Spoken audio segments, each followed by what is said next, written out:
Jeg sier takk for året, og takk for at dere byen om at sier noen år av hese hatøy og løtene. Og la meg bare si på denne veien at jeg alltid til at etter avtaget til føreskon 3 seilskipen hever etnast fram ur vel, ønsken kunne jeg gjort det bedre.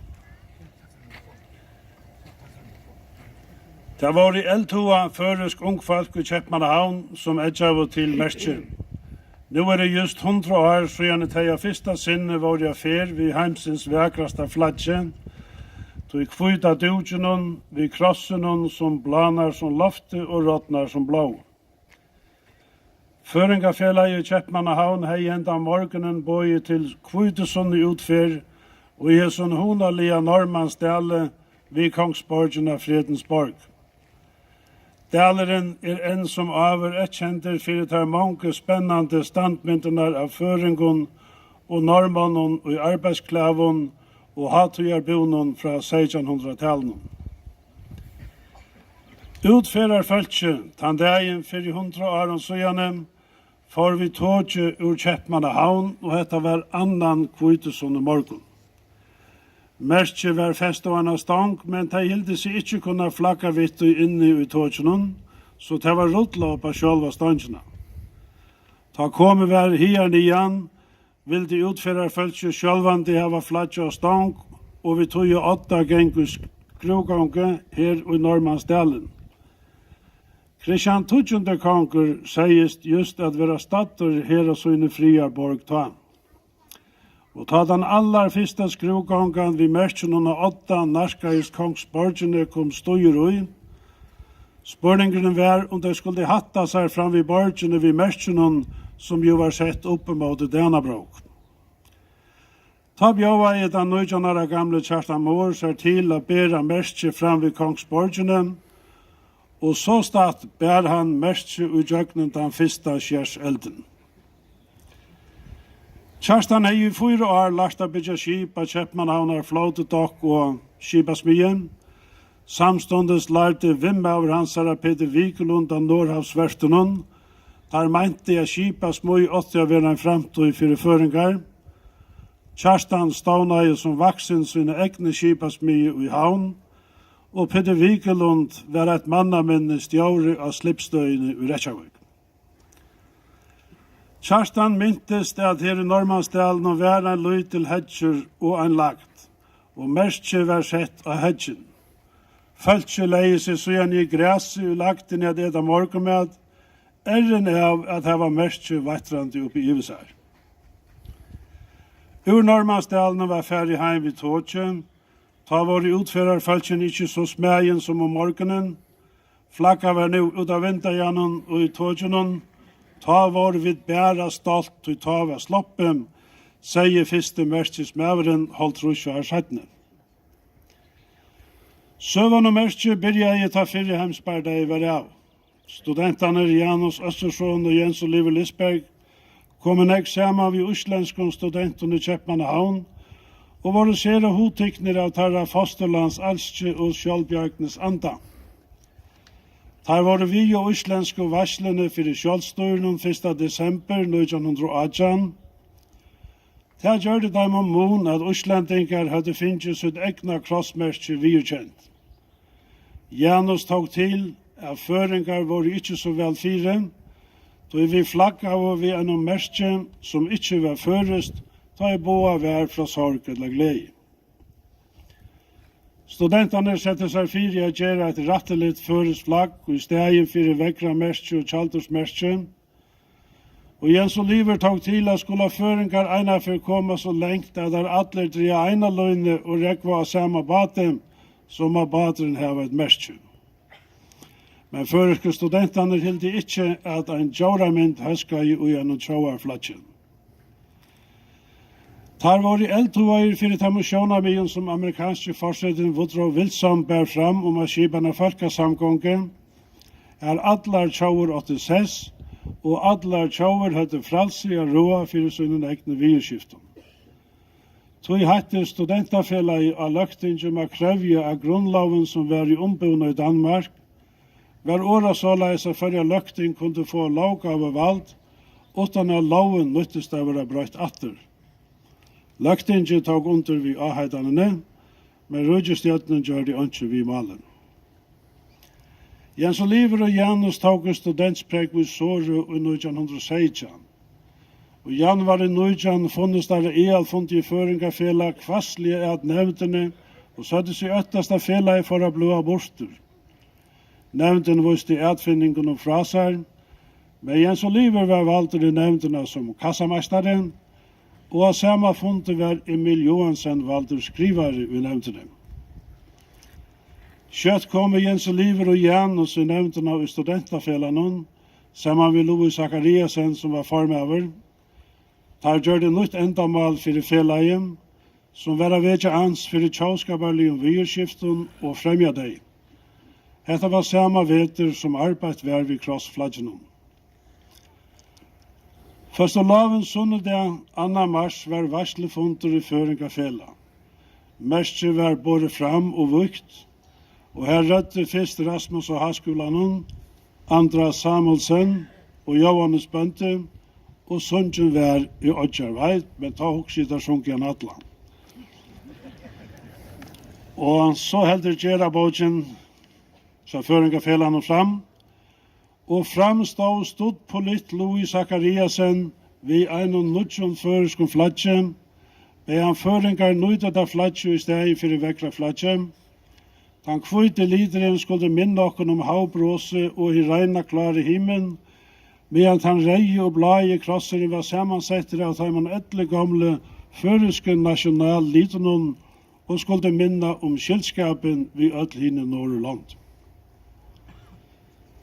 Og Gjerabogen hadde fram at kraftiga runga av hurraråpene for flaggen og sundjen var sankur, Uslenske studenteren Sveinbjørn Høgnason bær føringur kvøv og søyna, og innste fram til søyna lukko vi som nødja Merkinum. Norskur kjennare og Kristianio bær hals og Norris vekna, og uttala i glede vi at hava væri her til steges. Stemningen var skjera gavur, ta kjentest av hurraråpenen, og særlig at vi megnar føreska sanjem, og i båren var av sterskun føreskun følelse. Louis Zachariasen stod på gjennom båret da han viste fram teipa i bortfløtjene som Jens Oliver hei finnes gjørst på en flaggverk med igjen. Etter en 4 mynd og Nina Arge Jakobsen i Seima. Nå får han atra verksmina og fikk der å gjøre seg det størst flagg, og da han får etter merkene var Janus Vion. Tar for nå inna herberger til Emil Johansen Arge og stungo flagge ut av vinteren, og nå vatra i merke første fer under vujon loften, og uslenske studenter i gæren fagna av tøy vi hurraråpen, og 11. mars var flagge gautidje i studentafellan. Akkurat 100 folk var vi i Norđmansdalinum fyrir det 100 år sujane. Landet vala av deg i slottsparkene og funnet ikke funnet stegen, sier Gjerabogen. Men så taler jeg Johannes Bente, vekert og ahuavert følge folk som ser mest av tjau. Og han nevnte at Norđmansdaleren ved Ødlundsund standmynden sier fra folkaløyve. Tar gamle kongene som hadde sett der, hadde haft ansvaret at føringar var et eget folk, helt an. Studma Kristoffer Lutzen taler om førest mal og ta større verk som Wenzel Hammersheim har gjort for malokkere. Han malte til at halda fram vi som strøye til førest mal atter var kommet til støven som til av rotten 8 i førjen. Louis Zachariasen har et ivelid over politiske søvefølge. Han visste jo hvordan kjølstøyre så vi og vi har vunnet fram, og han enda vi å lese studenteoppskottet og nøylig var sendt løgtingen om førest lovgave valgt. Og gjerne bak føringarfelags tok Emil Johansen sammen Høyreren var så gaver at nær sagt alle tureren heimater tjekk vi å sinja føreska sanger, etter ein tan besta utfer som føringarfela hever skipa 4. Våpengren Gunnardal Olsen var hodtidsen av Merkinum og yrte fyrsta flaggsangen eitt ørende ljóvar såleis. Rett som blå og fanna kvitt og blått som havsens bildja, ver halsa färja flagge frutt, som føringon skal fylgja, fra vøgge til svørste grøv, iver land og iver høv. En annar våpengur sætni iverlaknen Paule Dahl platt jeg sia, at bofelaget søyn Jens Oliver Lisberg var den kveitjande og edjande salen i føreska studentaløyvenon i Kjøpmannahavn. Han lest løgfrøye og hei ikkje lagre mal enn at gerast haksti embedismæver i fyrju. I juni 1919 får han heima ferast og vissar heianda fyrsta stora entegja Merkinum og lada vatra utanfyrir Badnaheim søyt vestri av fløtte in 22. juni 1919 og sama merki hefur i mange år haft heiursplass i Famjens kyrkju. Både sommeren 1920 tog Jens Oliver fyrsta part, ta var han langt illa mester av spanske sjuke. Han la nega landje av kommunen i hospitalen, her han best 23 år gammal andaist 31. august.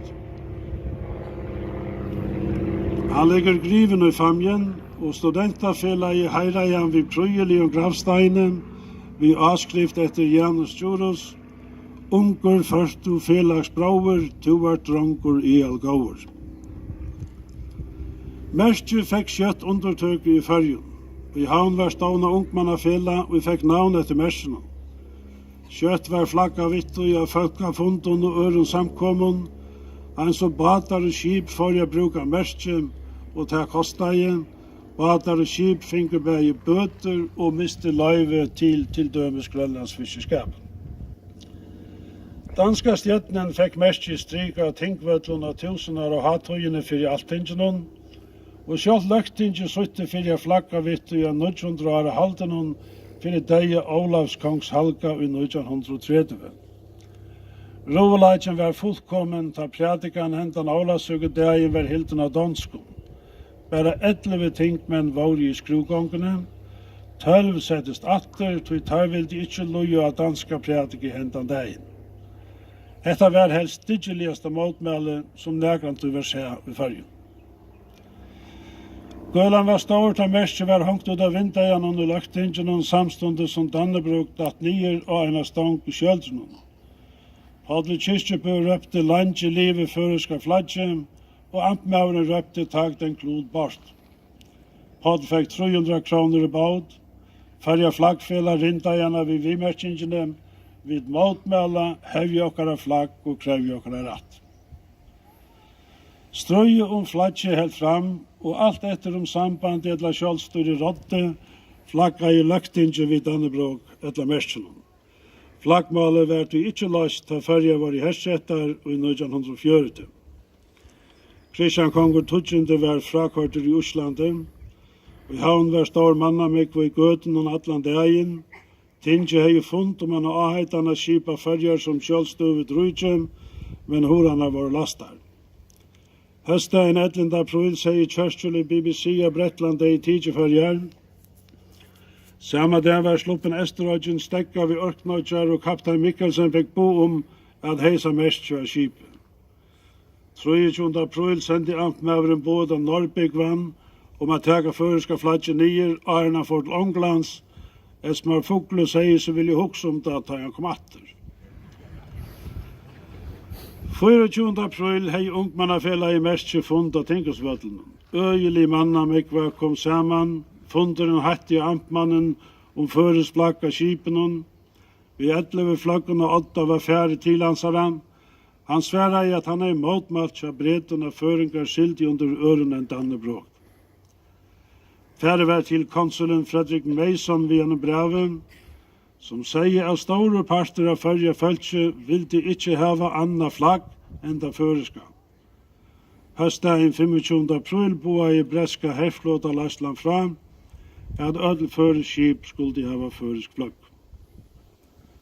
Som omstøvna var jotta i amtmauren og folk hittest atter av Tinkusvøtlen. Kveldi enda i vi sangen og dæveren enda og mannamikvan slå ring.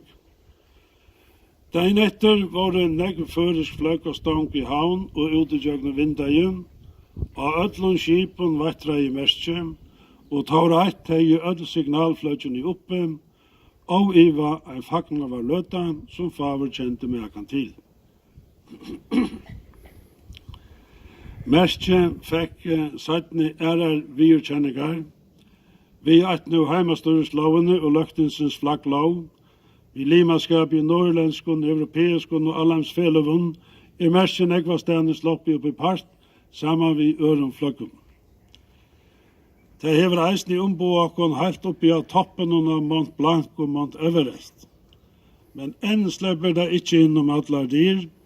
Last og firebunte tja føringun av lotaka og i olympiskun leikun under merskjenun, tog vi vil ikkje mett som folk av sjølvstøv og sjå. Men enn som avur kunne vi sinja, her i merskjene vatra i eisene møtt, her blir kvøve fra landemunn og fævorst og frutt. Og jeg kjenner meg åtna djøgnen møni og merk, så ikke brimranda strender og berg, høyre vedrarins bråd på av sommarsens låd, høyre hestmirska læ på av varje og sandam, fyltjast rævit og ræ, kjenna gjørstene tæn, vid vi tær stevna stinner og stæn. Takk for.